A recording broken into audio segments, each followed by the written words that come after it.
はい、こんにちは。MD ジャックです。愛です。耳の妖精、ミミです。はい、今回のレビューは、セレスト、イグナイト X ビーストです。セレスト？ああ、あれか。パンダモンのメーカーさんだ。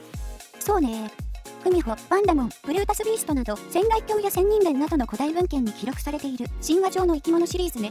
セレストらしい外観という感じがするんだけど、ミミーちゃん、どう思う？そうだね。オール樹脂製で、フェイスプレートが綺麗なのはセレストっぽいと思うよ。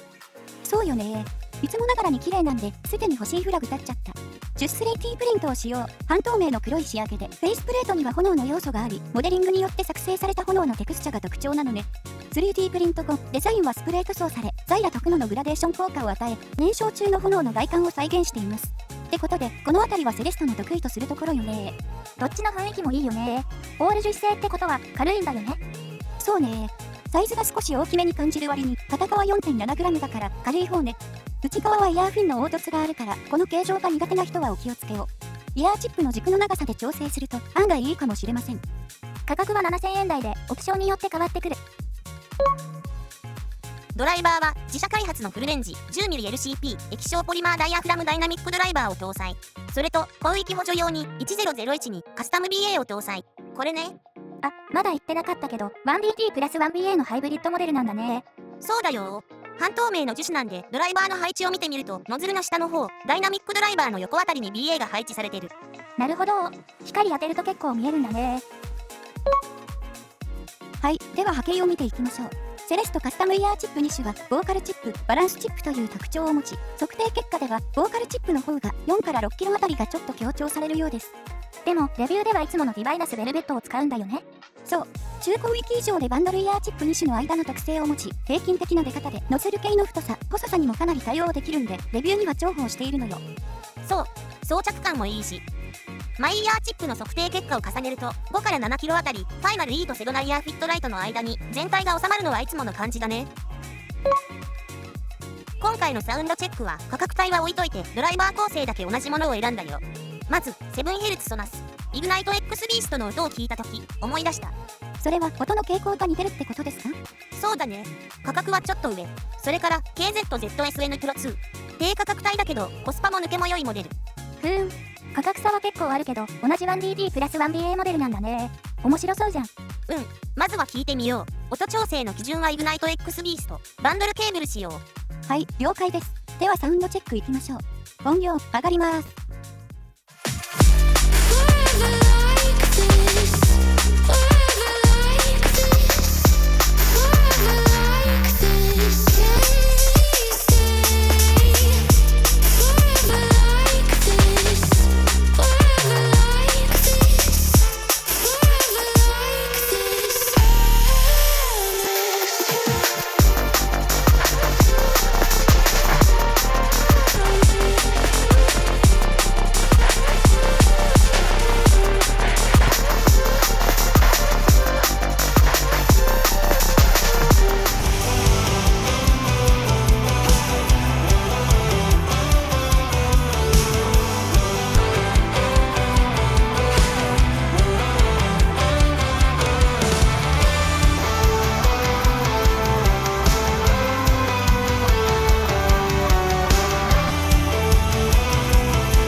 工程のバランス、整っているように感じましたよ。